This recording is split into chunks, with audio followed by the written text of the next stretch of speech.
Planted that clay soil last week.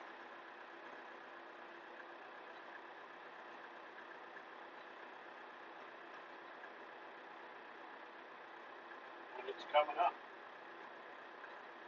Soybeans, sorghum, sun hemp, sunflowers, sorghum, clay peas.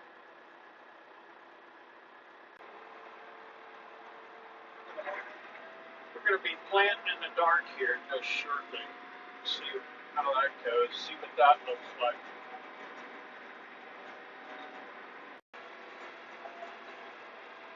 Planting with the RK55 World King 55 horsepower tractor.